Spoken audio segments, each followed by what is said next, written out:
Здравейте, добре дошли на съботния стрим. Днес, както винаги, продължаваме картинката от миналия път. Миналата седмица започнахме тази илюстрация на Катулу от Зовът на Катулу от Хауърд Филип Лъвкрафт. И тази вечер ще приведем илюстрацията в малко по-завършен вид. Като цяло ще горе-долу същото, но малко по-изгладено ще бъде всичко.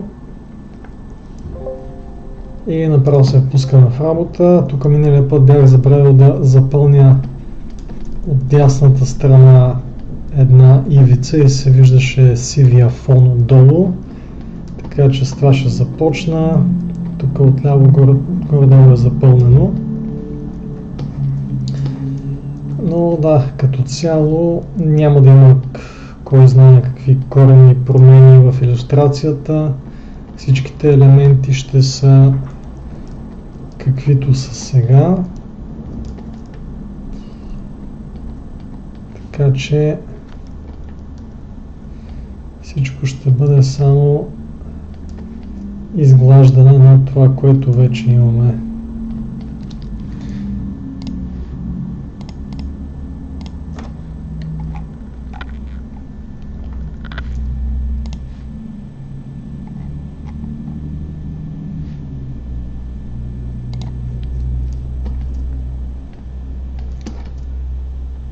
Може би много ще се занимавам да слагам звезди.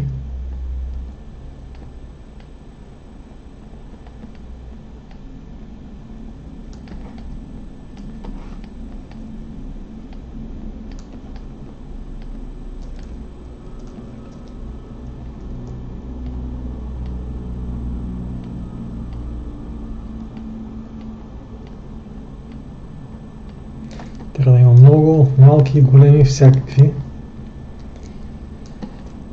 По самия Катулу, тук може би пипалата малко да поизгладя, малко да нанеса някакви щрихи, детайли, но не твърде много, искам като цяло да е малко по-недетайлно всичкото нещо.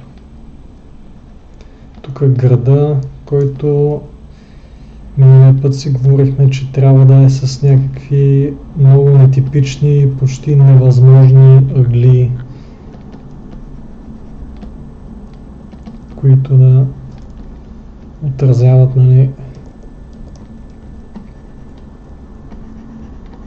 неземната същност на Катулу и неговия вид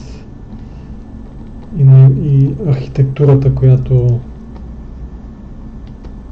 е в града, да е нещо такова.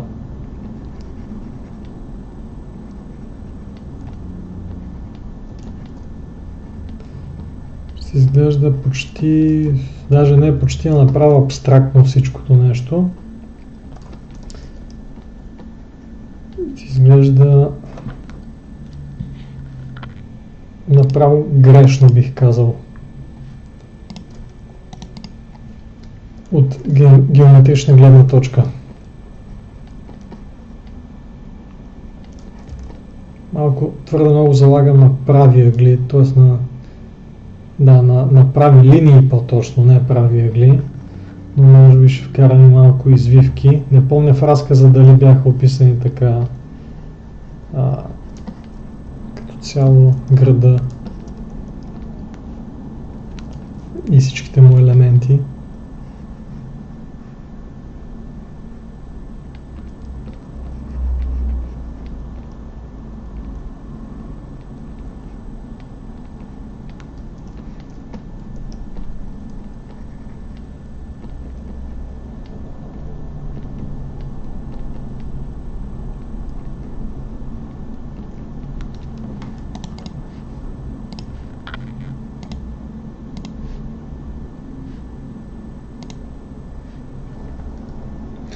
Добър вечер, очакваме да видя 48-те,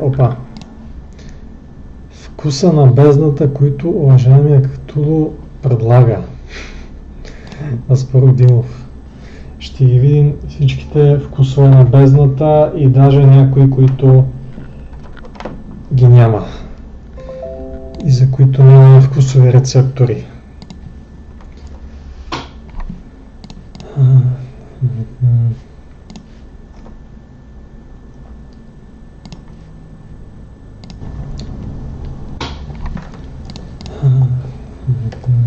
Си вдигна малко яркостта на екрана. Така.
Нефето ми и мен, здравей и добре дошъл. Много ми харесват очите на Катуло, как все едно са от плазма. Мерси, радвам се, че ти харесват. И на мен ми харесват как станаха.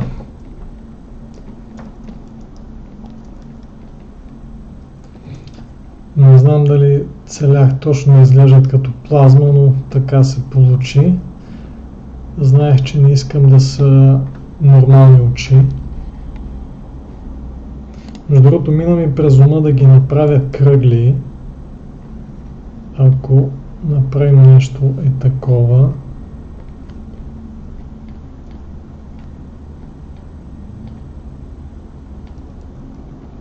Опа.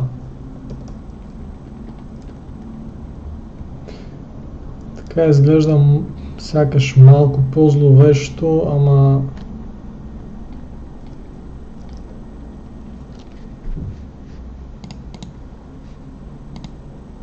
не. Така си супер.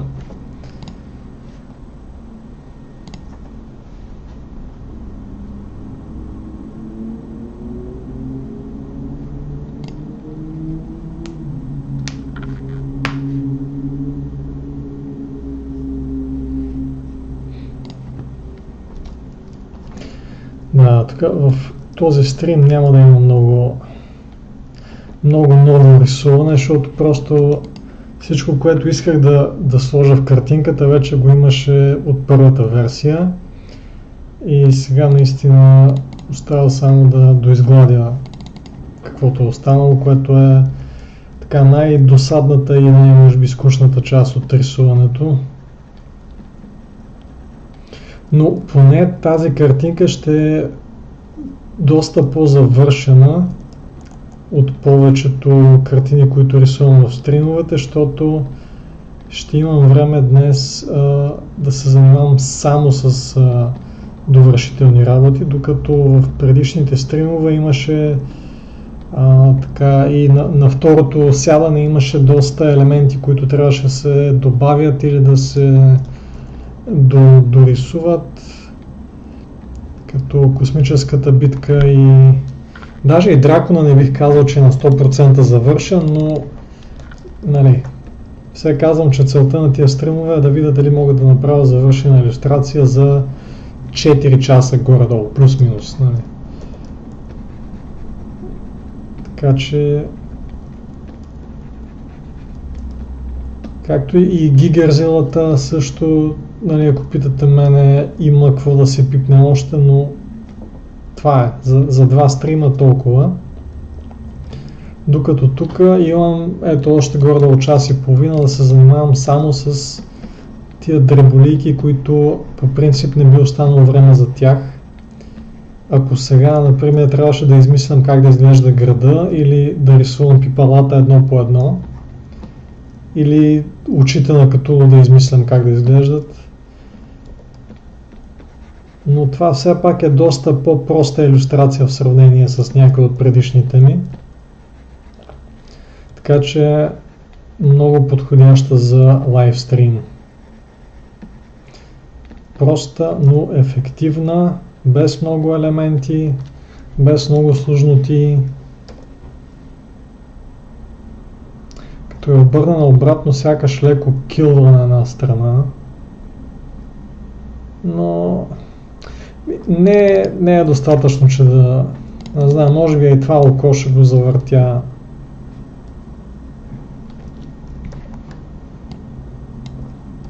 Малко на една страна и малко ще го вдигна нагоре, за да е малко по-симетрично с другото.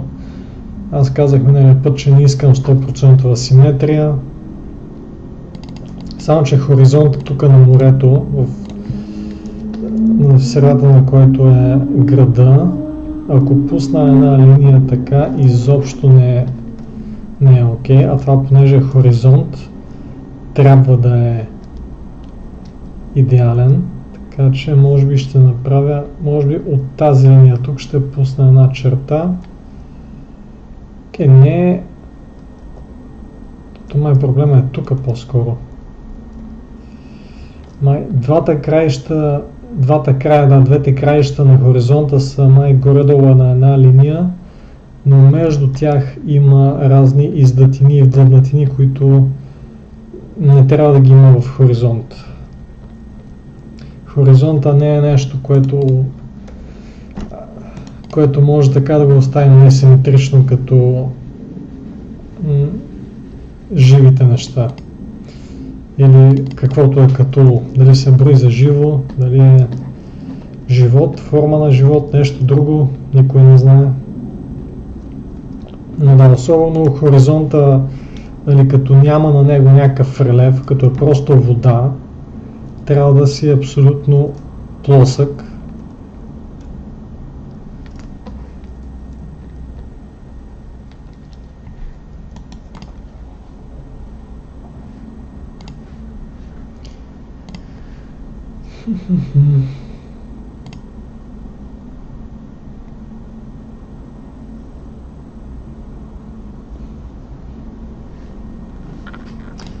Само да ви кажа от сега, че другата събота най-вероятно няма да стримвам, защото тогава е фестивала, Младежкия фестивал на изкуствата в Топлоцентрала в София. И ще съм там и най-вероятно няма да ми остане време да стримвам в обичайното време. Но ще видим, кой знае, може и да го наглася по някакъв начин. Това, че не знам колко време ще съм там.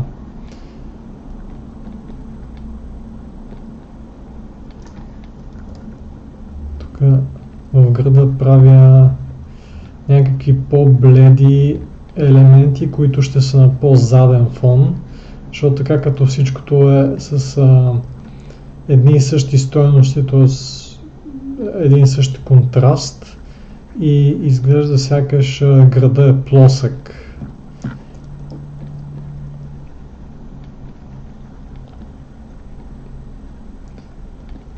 Сякаш е един стикер, който е залепен на екрана.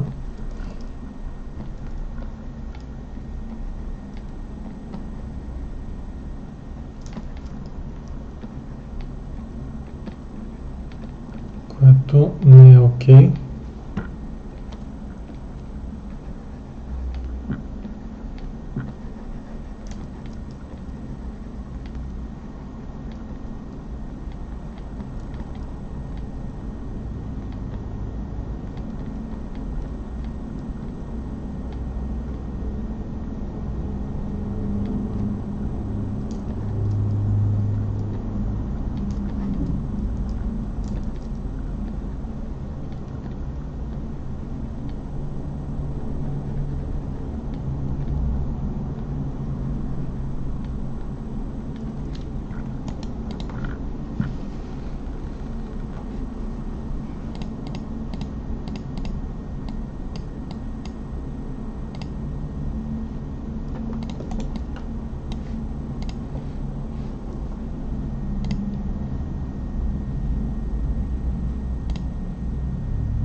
Супер сцената, аз бих добавил само как едното пипалце погалва града бащински.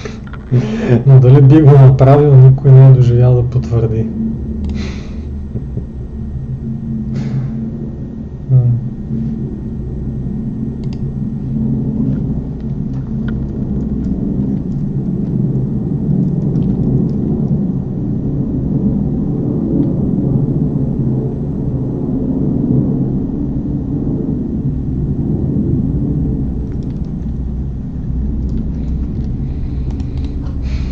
Да, ще видим. През седмицата може би ще обявя дали ще стримвам идната събота. Ако не, по-другата събота възобновяваме стримовете и трябва пак да измислим тема, така че ако имате идеи, споделяйте в коментарите. Тема за следващия стрим. Аз пак може да пусна едно запитване. И пак ще има там пясъчния червей от Дюн и някакви други неща, каквито измисля. Защото честно казано много ми се рисува пясъчен червей от Дюн, но трябва да имам оправдание за това. Трябва да имам повод.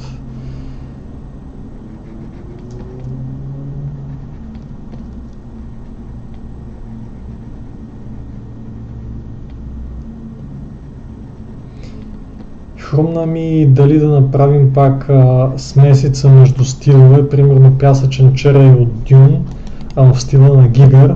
Ама сетих, че Гигър вече е рисувал пясъчен червей от Дюн и аз няма да има какво да добавя. Миналия път, като имитирах неговия стил, поне бях сигурен, че не беше рисувал Годзила и може да направя нещо наистина невиждано до сега. Ама тъй като Гигър е рисувал всъщност пясъчен червей, аз ще съм просто поредното срънце в пустинята на Аракис. Каквото и да направя, ще е просто бледа имитация на нещо, което самия майстор вече го е направил. И го е направил безкрайно по-добре, отколкото който и да е бил друг би го направил. Особено аз. Така че няма да, ако рисувам пясъчен червей, няма да е в стила на Гигър. Може да измислим да имитирам стила на някой друг художник или просто да си го нарисувам по мой си начин. Но мисля, че просто един огромен пясъчен червей е толкова готина тема за рисунка, че могат да се направят толкова интересни композиции с нещо такова.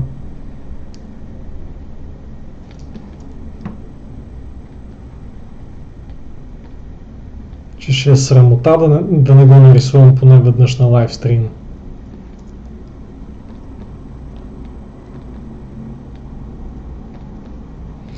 Пък и декември месец излиза трета част на Дюн.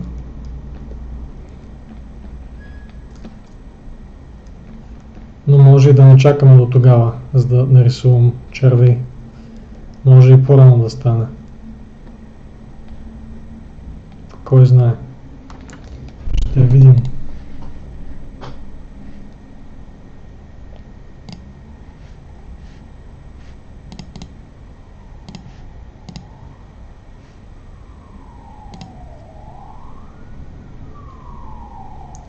Пясъчен червей в стила на Тим Бъртън. Да, ама вече има пясъчен червей в стила на Тим Бъртън. В Beetlejuice. Така че и там няма какво да добавя. И там вече е правилно. От самия... Може би имаш предвид да го нарисувам в може би анимационния стил на Тим Бъртън. Като неговите авторските илюстрации по Кошмара преди Коледа и като цяло неговите картинки, а не неговите филми само. Въпреки че червей от Beetlejuice е точно така, както Тим Бъртън би нарисувал червей. Не знам дали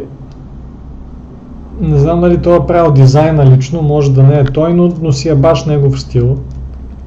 Така че вече има пясъчен червей в стила на Тим Бъртън и ако аз почна да рисувам нещо такова, несъмнено няма да мога да избягам от влиянието на вече създадения дизайн, разбираш ти. Много готина идея, но пак като самия Тим Бъртън вече е правил нещо такова, аз първо, че няма да го направя по-интересно и второ, че като съм гледал Beetlejuice, няма как да избягам от това просто да нарисувам неговия пясъчен червей. Искам да е някакъв дизайн, който да мога аз така без външно влияние да мога да нарисувам. Така че може би не Тим Бъртън, но може би някой друг такъв по-известен художник, който си има пак някакъв по-специфичен стил, по-разпознаваем. То пак как така и Тим Бъртън и Гигър са правили пясъчен червей, човек. Двама от най-разпознаваемите художници като стил просто и двамата са рисували пясъчен червей от Дюн.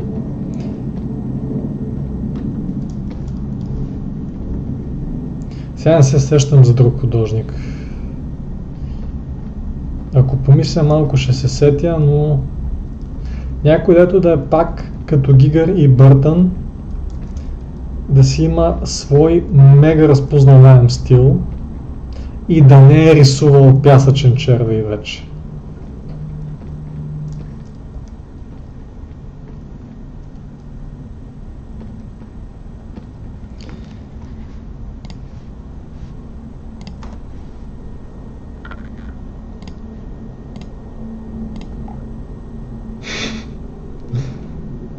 Тотално ми избяга тази подробност, ами нещо в стила на Иеронимус Бош. Това е идея. Бош също има уникално разпознаваем стил. Там единственият проблем, който предвиждам е, че неговия стил ще е супер труден за имитация. Просто за човек, който е живял преди 500 години, чисто и културния контекст, в който е творил той, е напълно непознат за мене. Така че да, ще е интересно упражнение, но предвиждам, че ми е много трудно изобщо да анализирам стила му и да открия кои неща правят Бош, нали. По същия начин и Дали, който живя много по-скоро, но просто самото му изкуство ми е много чуждо. Дали, поне съм сигурен, че не е рисувал пясъчни черви, въпреки че е щял да бъде да играе в адаптацията на Дюн на Алехандро Ходоровски. Така че пак стигнахме до Дюн на Ходоровски. Всички пътища водят до него. Салвадор Дали, такива, просто такива по-сюрреалистични, макар че Гигър е сюрреалистичен, ама там сякаш ми беше доста по-лесно да му анализирам стила и да направя нещо подобно. Сега не казвам, че едва ли не съм уловил цялата есенция на Гигър. Той е много сложен човек, много сложен художник е бил. И това, което аз направих, наистина си е просто една естетическа имитация. Но, окей, Бош е идея, Салвадор Дали може би. Там също ще ми е много трудно да измисля каквото и да е, защото просто не виждам как изобщо ще се поставя в условието да мисля по начин, който ще ми позволи да рисувам нещо като Дали. Кой още? Кой може да е?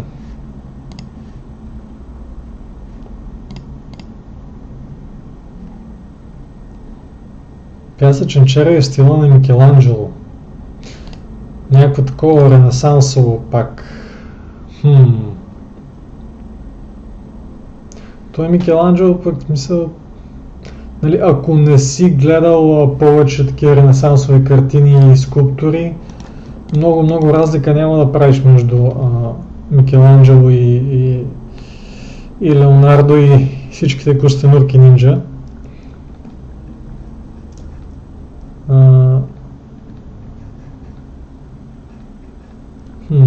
Това може би, не знам, то пък как би нарисувал Микеланджело един пясъчен червей? Нарисувам пясъчен червей така както би го нарисувал ренесансов художник, който не го е виждал реално. Като тия средновековните картини на слонове и лъвове и такива екзотични животни, които художниците са ги рисували по описания на други хора. Може би ако си представим, че Микеланджело е живял в времето, когато се развива Дюн и не е виждал снимки или видео на пясъчни черви и някой му е разказал как изглежда и той се опитал да го нарисува. Ама тогава пак идваме до въпроса какво ще направи, нали, такава картинка точно в стила на Микеланджело.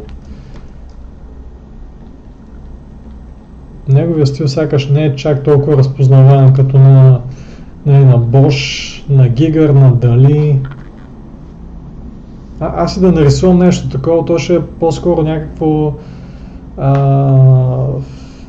някакъв събирателен образ на ренесансови картини, нали, които са хем реалистични, ама хем и доста стилизирани в тогавашните тенденции в изкуството. Но да е точно в стила на Микеланджело просто няма да си личи, нали? Няма хората като го видят и да си кажат, това е на Микеланджело стила.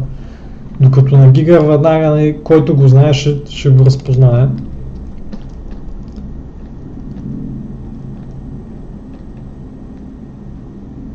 Но ето, че и доста интересни идеи се раждат, като измисляме такива неща.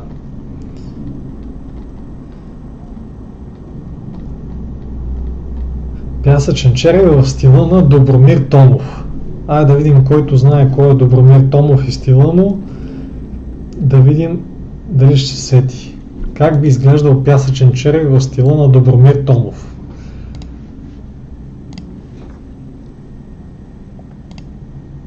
Много коментари днеска. Зджислав Бексински. Това мисля, че се сещам кой е. И трябва да проверя дали той не е рисувал пясъчен червей. Защото може и да е. Просто един голям земен червей с човешка уста. Nightmare Fuel. Абсолютно. Или бил механика свързана с червей от Дюн, само че е скица на Да Винчи. Тоест все едно механичен пясъчен червей, сякаш го е рисувал Да Винчи. Това може да стане интересно. Мене много не ме била в чертежи и като цяло механични работи да рисувам.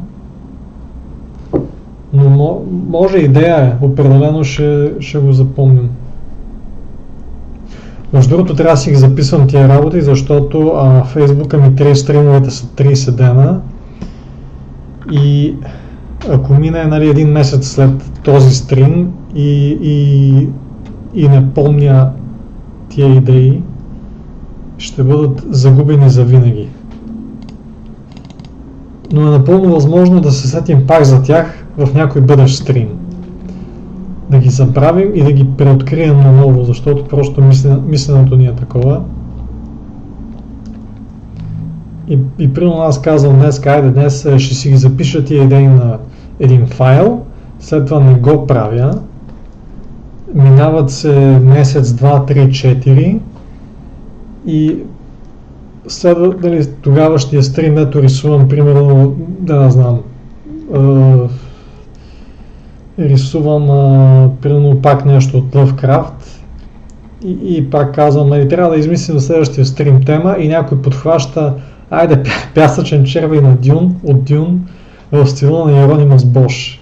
И аз някакво, това е супер идея, защо не сме се сещали преди това? Защо не сме се сетили по-рано за това? Това е напълно нещо, което би се случило.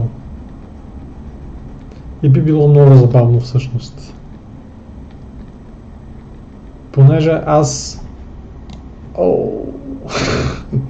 забравил съм да натисна запис на стрима този път. Но по принцип ги записвам, имам си ги всичките записани, но записвам само видеото.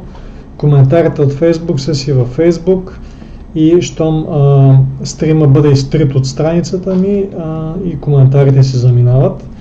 Така че да не забравя след края на този стрим да го изтегля от Facebook, защото ако натисна рекорд в OBS сега, ще ми запише само половината стрим.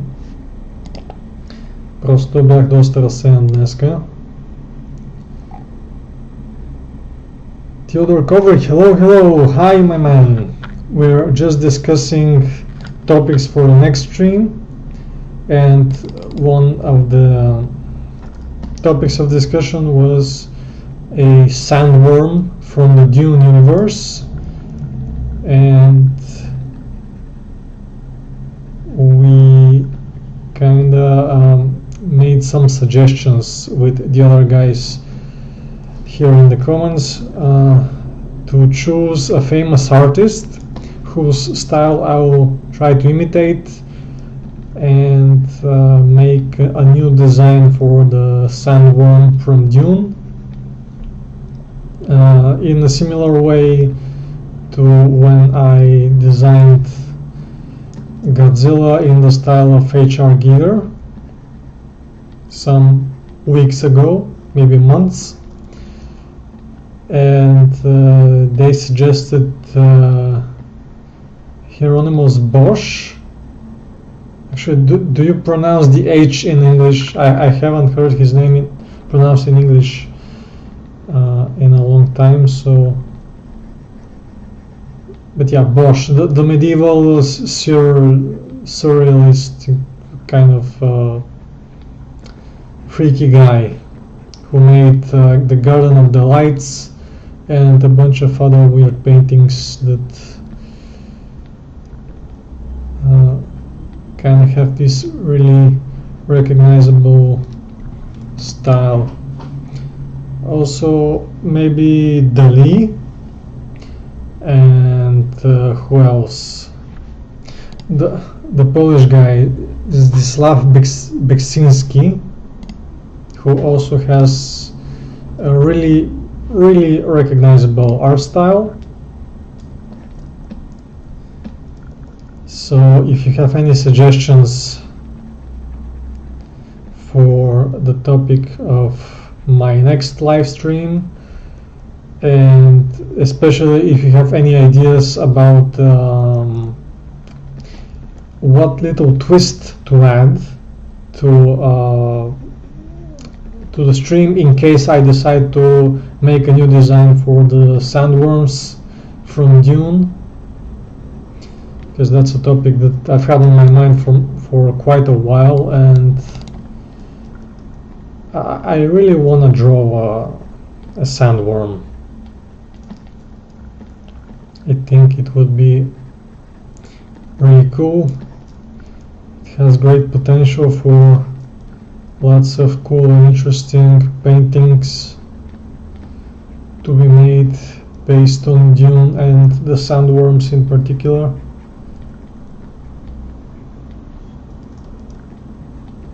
But you know, I don't want to just draw a sandworm in my own style, even though that would be pretty fun as well. But I want to add some twist, like maybe imitate some other artist's style, some maybe famous art painting master from the past. Doesn't have to be. Doesn't have to be from long ago. It could be someone in recent times, like I did with Giger, or it could be like Bosch, could be someone who lived a really long time ago. The point is, we want it to be an artist who has a recognizable style that I can perhaps emulate to create a new interesting design for something that today especially is really prevalent in pop culture. I mean, sandworms have always been prevalent ever since Dune got released. I mean, the book back in the 1950s or the 60s, I think. And even before Dune, I think there were some legends from around the world about giant worms. So the concept of like a gigantic worm who emerges from the sand isn't really that much of an original idea, but it is a very versatile kind of concept that you can do some really interesting paintings with. So that's why I want to draw a sandworm. Maybe not next week, because next week I will be at the what was it, Youth Art Festival here in Sofia.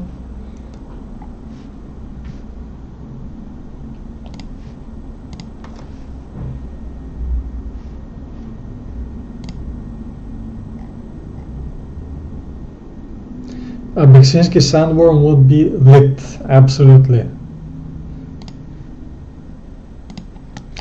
That guy has such a cool style. You know, I said this about Bosch also, but the main problem I see in Beksinski's art, as far as emulating him goes, is that it would be really difficult for me to extrapolate, to analyze what visual elements make up his style and then turn them into something that he hasn't done himself. His style is really abstract, really bold and expressive also. He does have some similarities to Bosch. Maybe he was inspired for some of his paintings by Bosch's paintings, but yeah, it would be a really difficult challenge for me because I mean, that guy has been doing that for maybe decades, and it's such a personal and such a unique style that it's not something I can just grab and use it for something else. I mean, the same thing I can say about Giger, but Giger, at least he's been so prevalent in pop culture that there are many things that were already inspired by his style. So I also took some inspiration from not him directly, not Giger directly, but things that were inspired by Giger when I made my Godzilla design.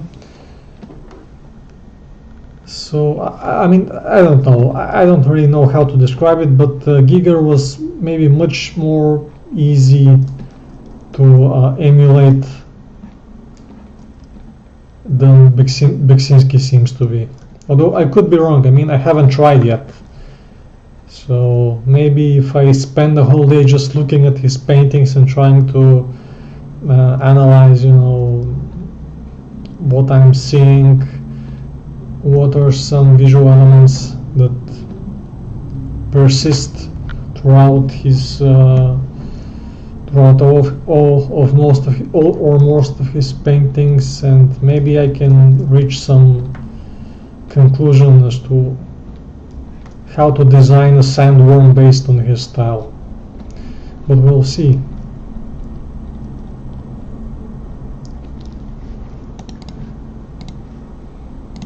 In any case, I think the next topic should be sandworm.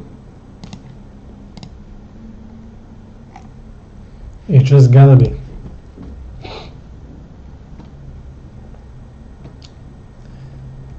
Така, още един час горе-долу. Мисля, че ще ми стигне.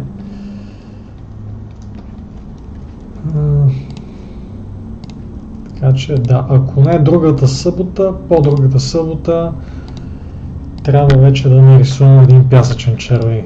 Просто то е нещо, което чака, само чака от много време и чака да се наканя да го започна.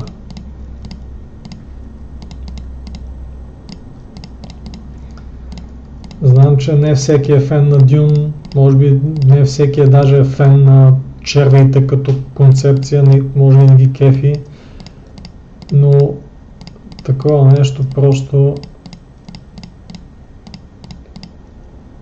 гигантски червей, който може би излиза от пясъка и може толкова много различни композиции да се направят с това нещо и толкова много интересни неща от визуална гледна точка, че ще е престъпление да не го нарисувам.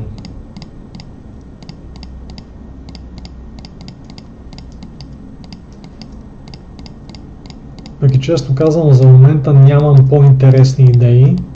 Другия вариант в въпросника от миналия път беше Герой от Междузвездни войни, но това също е много така обща тема, пък и мисля, ако го бяхме избрали, нямаше да рисувам някой човек, нямаше да рисувам Люк или Хан Соло или нещо такова. Примерно Джар Джар, той може би ще е до някъде интересен за рисуване. Или някой от тия по-странните. Ама даже и това не е чак толкова интересна идея. Няма какво толкова интересно да се направи там, дето да не е правилно, защото имаш сигурно милиони фен-артове на герои от Star Wars. И аз искам нещо по-така, нали, нещо като Гигерзилата, дето беше може би най-оригиналната тема за стрим до сега. От моите стримове. И беше втората тема за стрим. Първата беше Хидралиска, който направих в Paint.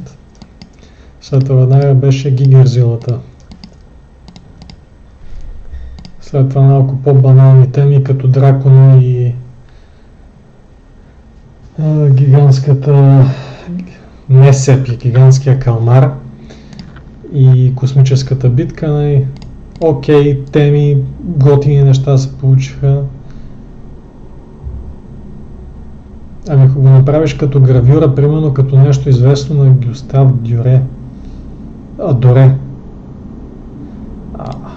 Кой беше той, бе? Името ми е познато, но не мога да го свържа с... Я да видим... Аха! Гравюра, да.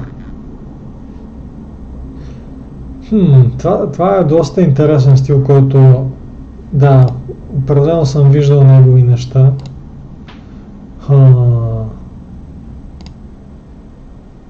Може, ще трябва да работя монохромно, което е окей, даже доста интересно ще се получи с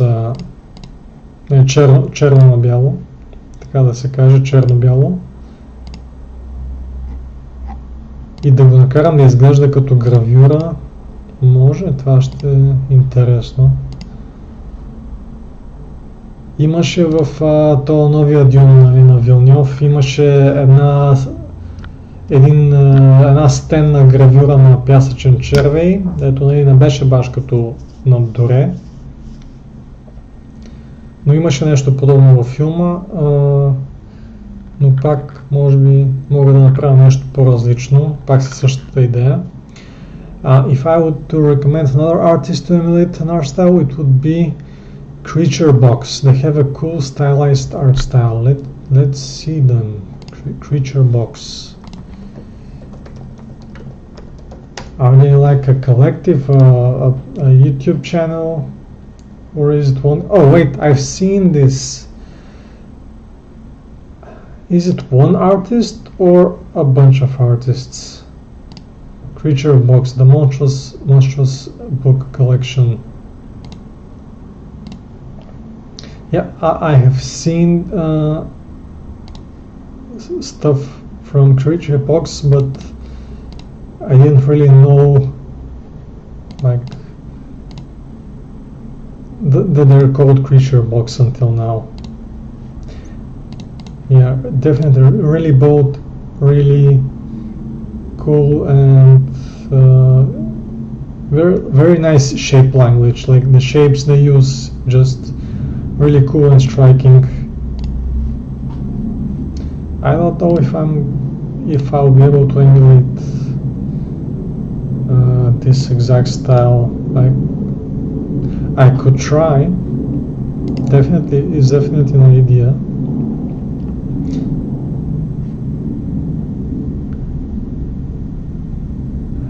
Wait, what?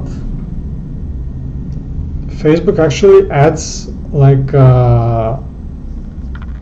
subtitles to my live stream because I have the captions on. Does it also work in Bulgarian?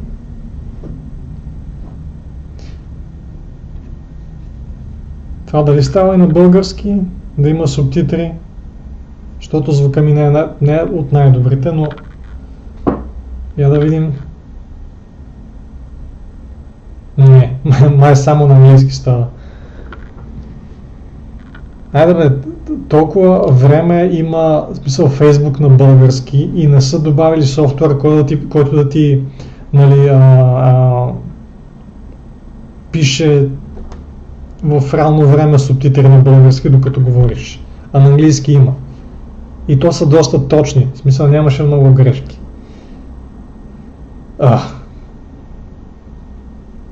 Скинар Джар Джар. Ама той вече е скинар.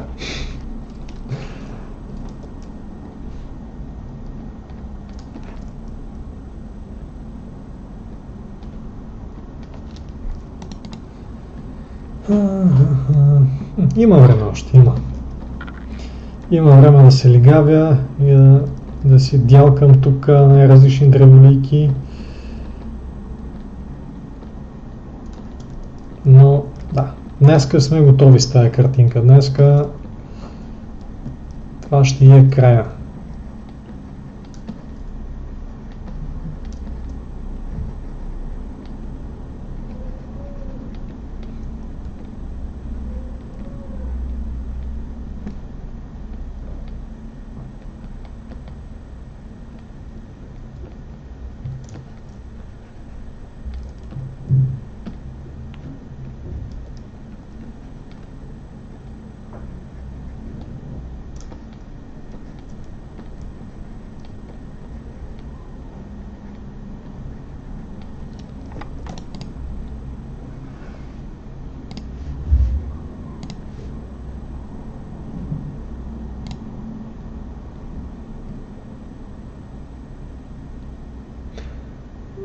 Доре има грамадна серия гравюри по ад на Данте. Да, видях някои от тях и сега като проверих.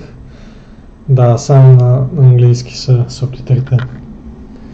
Което е много смотано. Едва ли има чак такъв проблем да пригодят същия софтуер за български. Вече има AI, който си служи с български и то от доста време. Много странно, че не са го имплементирали.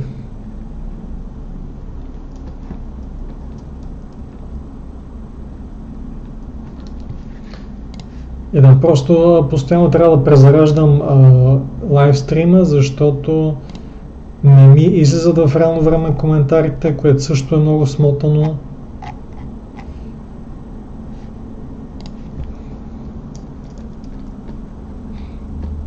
И понякога, да, някой ако ми пише нещо и аз същото време говоря за нещо друго, това е защото не съм видял още коментара.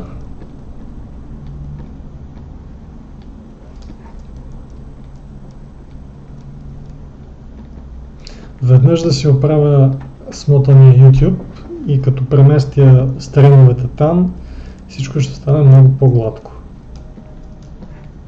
Но за момента не съм намерил решение.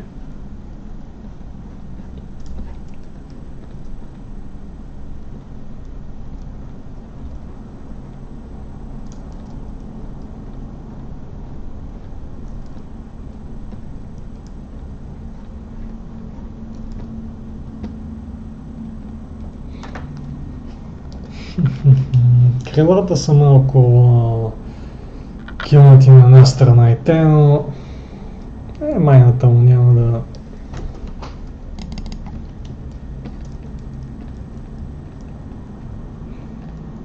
Така ми харесват на мен. Но в това положение, нали, в това положение е малко тъпо, че всичко отива наляво, но така не отива пък надясно. Така е малко по-центрирано. Така ще стои картината.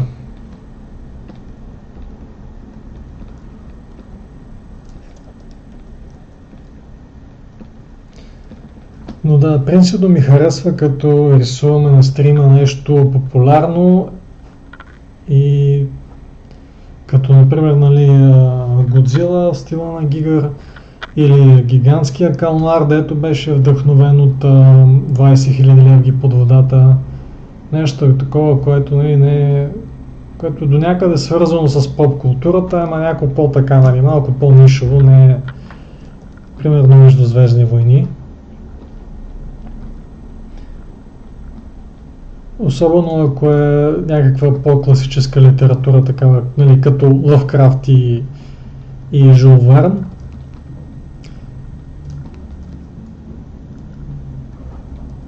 Така, хем рисувам нещо, което е вече познато на много хора, хем имам доста интерпретация т.е. доста място за интерпретация да си вложа моя стил или да имитирам нечий чуж стил, докато пак го премесвам с моя стил, защото така или иначе се получават такива неща.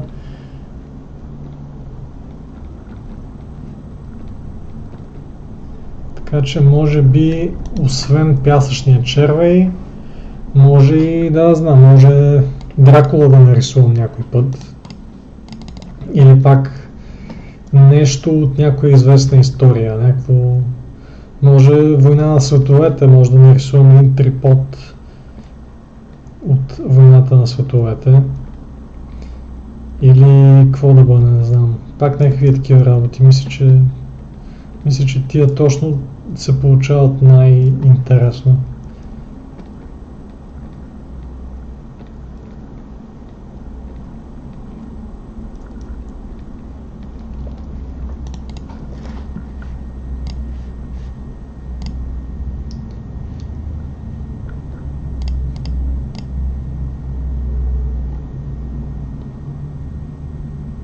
Is Cthulhu in the books a creature that wants to eradicate humanity or one that is indifferent to it?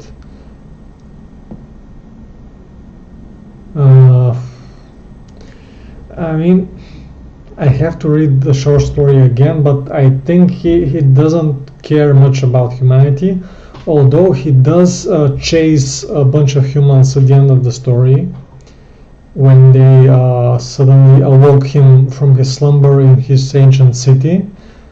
So maybe he is at least aware of humanity, he doesn't like humanity very much, and there was a prophecy that his awakening will bring doom to all of humanity when the time comes.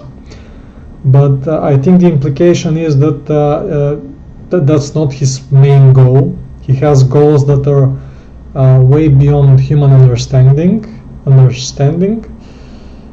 And maybe if he destroys humanity, it would be just because I mean, that's just a side effect of him being here. It was something like that. Като редовно го трепат в Mega XLR, the guys are pushover. То реално навсякъде е pushover, където го сложат, защото трябва някой да го бие там, докато в митоса на Лъвкрафт никой не е в състояние да набие Cthulhu, освен може би другите такива космически създания.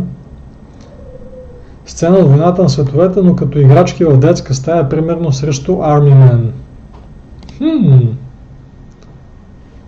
В стила на Добромир Томов.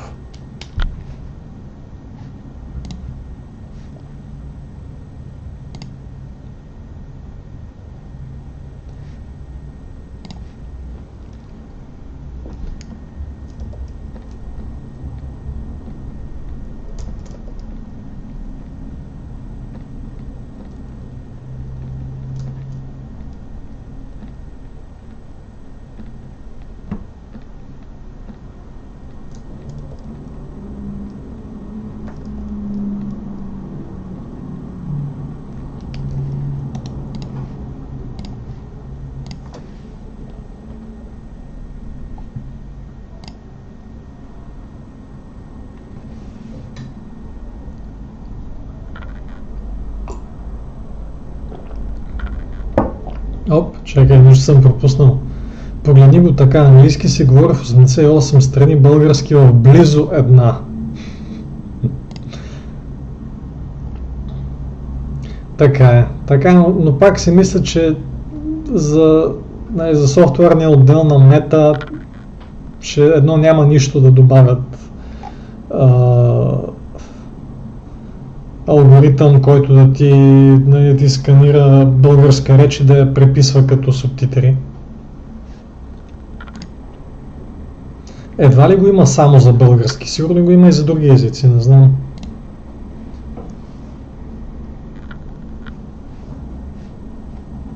Нещо друго пропуснал ли съм? Мисля, че не, но това е, че някои коментари понякога ми излизат по-нагоре или по-надолу. Независимо кога са били написани. Не винаги най-новите излизат най-отдолу.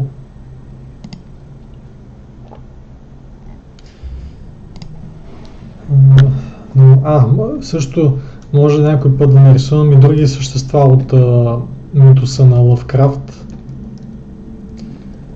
Може да нарисувам тия рибохората от сянката на Инсмут.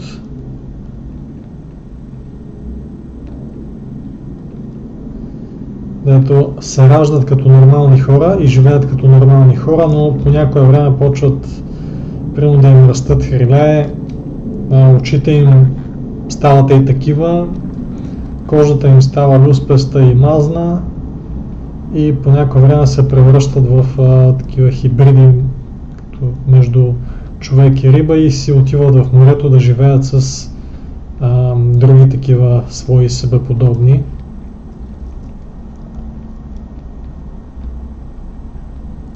Ето това е даже най-често адаптираната история на Лъвкрафт, понеже я има поне в 3 игри базирани на нещата на Лъвкрафт и май и трите имат Ктулу в заглавието, ама реално историята е базирана на сянката над Инсмут, дето тия рибохора нямат абсолютно нищо общо с самия Ктулу. Те са си отделна раса от гадини. Мисля, че имат нещо общо с Дагон, който е горе-долу същия ранг като Ктулу, но е отделно, така да се каже, божество в пантеона.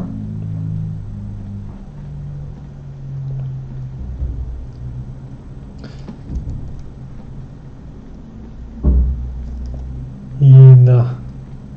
Имаше един филм Дагон, в който пак горе-долу беше адаптация на сянката над Инсмут, където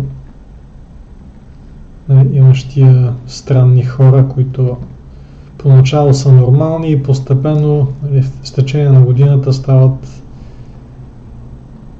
не толкова нормални и накрая си отиват във водата да си изживеят остатъка от живота така.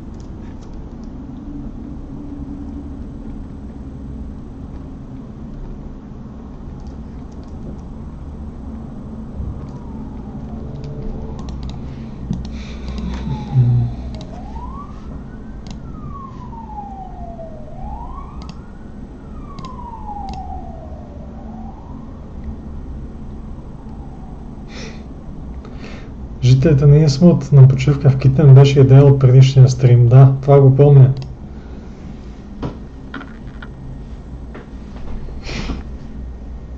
Но то, в смисъл, Китен, Инсмут, има ли разлика? Не, шегувам се, Китен си... Поне аз като бях там преди години си беше много хубаво.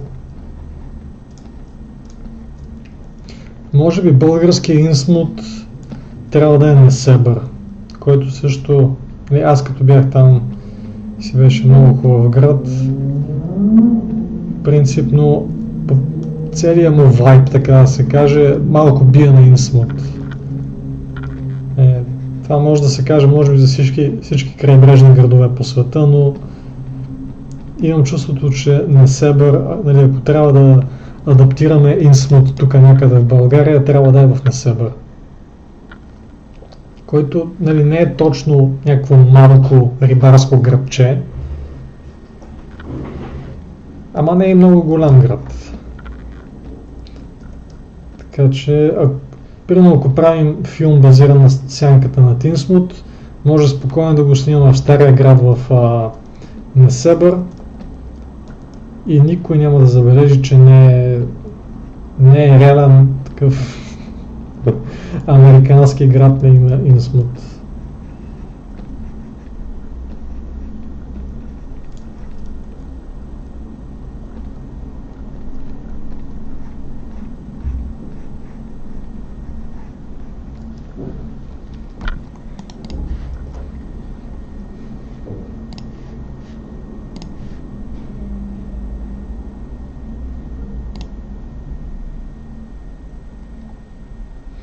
Ако не се бърят от нещата на Неделчо Богданов, приемам.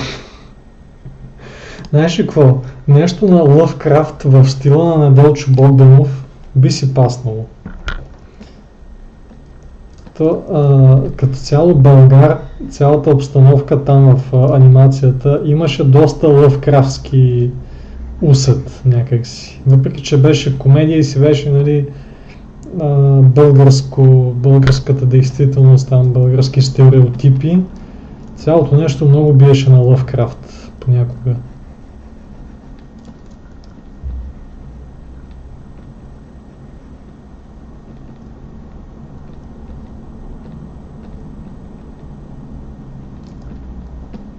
Така че да, адаптация на сянката на Инсмут в стария град в Несебър в стила на Неделчо Богданов. Ей, това е. По-добро от това няма. Ама за такова нещо трябва да е цяла анимация, трябва да е цял филм. Не стига да е една картинка просто. Така че свързваме се с Неделчо Богданов, организираме се и правим анимационна адаптация на сянката на Инсмут в Несебър. Даже ще ги има същите герои, които са в Българ. Те така или иначе малко си приличат на жителите на Инсмут в по-късен стадий от живота си. Има този инсмутски външен вид.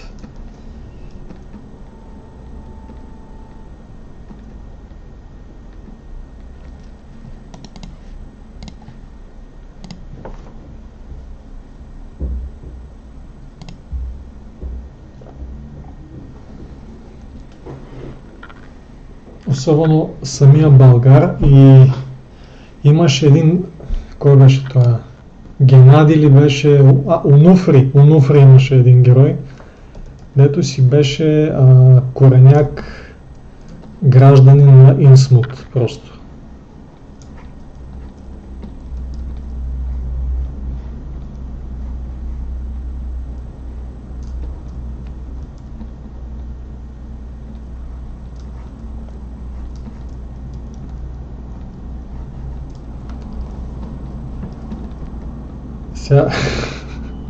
Ако имам хора от Несебър сред последователите в страницата и видят този стрим, ще кажат, какво ще кажат? Че ги оприличавам на жителите на Инсмут, което не е така, абсолютно не е така, просто начина, по който Неделчо Богданов беше нарисувал жителите на Несебър в Българ, много ми даваше едни такива, даваше ми много лъвкрафтско усещане. И оттам направихме връзката.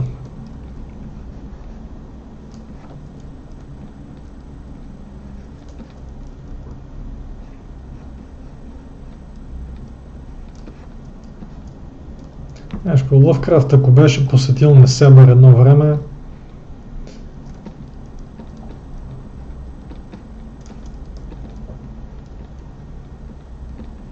но не, той не е бил по посещенията на чужди държави.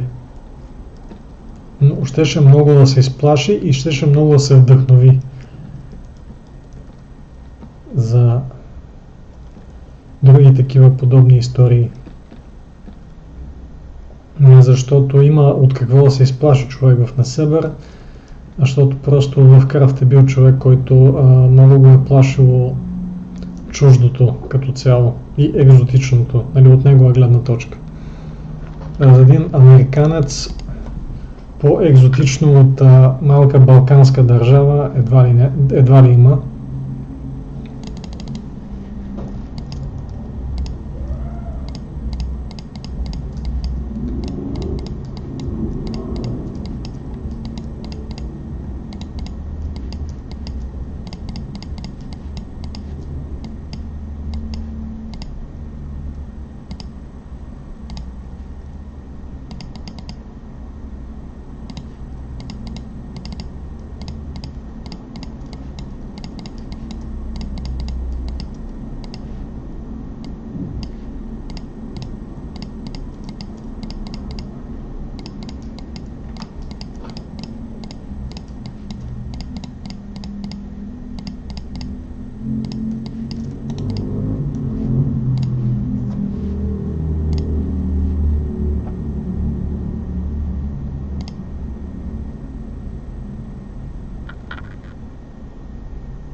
Do you use a graphic tablet with a screen or one without? Without. I have a Wacom Intuos Pro small, and I've been using it for like 8 or 9 years, and I only had to change its cable once because the old one kind of started not working properly, and I had to like move it around to get it to connect, but otherwise the tablet itself is working perfectly, and it was cheap. It's working perfectly even, and yeah, I don't intend to replace it anytime soon. Also, yeah, the ones with the screen are much more expensive, and most of them are, I think, bigger, which is actually good for a graphic tablet, but I don't really have the room on my desk for a bigger tablet, so yeah. Also, I'm not too keen on replacing devices before they're absolutely broken beyond repair, so I'll probably be using this one until it breaks, or I don't know.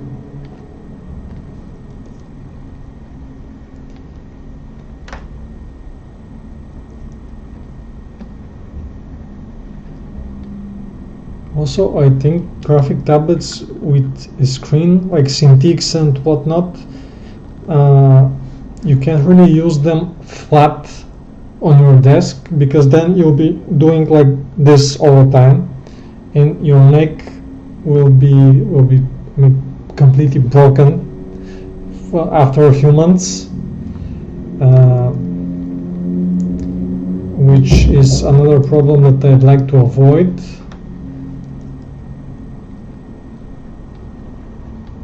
Because, I mean, good posture isn't really something that I put any effort into, but I really don't want to fuck up my spine any more than I have to.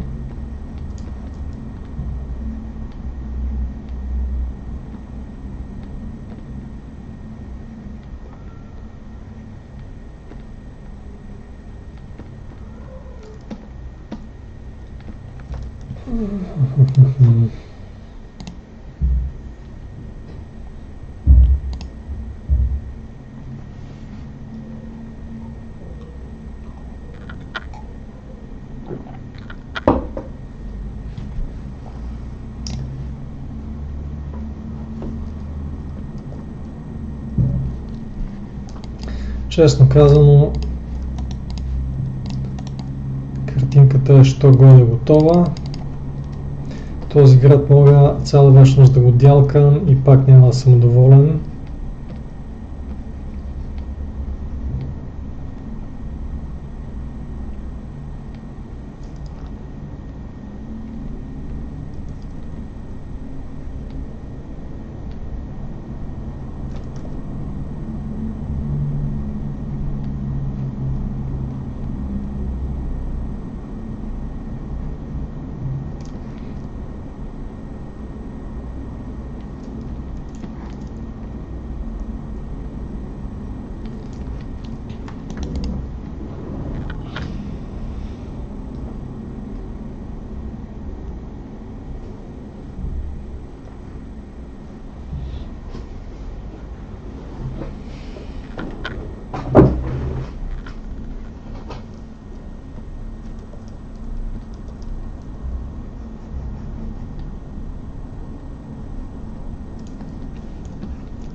Окей, мисля така да го оставя. Няма какво повече да добавя към картината. Я да видим нови коментари имаме ли.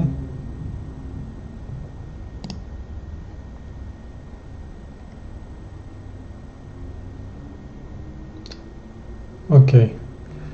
Това ще е за този лайвстрим и за тази картинка. Благодаря на всички, които гледаха. Който не гледа, може да го види на запис в страницата ми до 30 дни от считано от днес, след който Фейсбука ще го изтрие. Дали ще има стрим другата събота, ще видим, може би не, може би да. Да спомена пак, че съботата от 10 до 10 вечерта ще бъде Младежкия фестивал на изкуствата в това Топлоцентрала в София. Който иска може да дойде. Аз ще бъда един от панелистите и някъде по обяд е частта, където аз и още 7 човека ще си изнасяме своите презентации и ще говорим за това, с което се занимаваме, за трудностите, които сме срещнали по креативния си път през живота и така нататък. Така че да, който иска може да заповяда, вход свободен.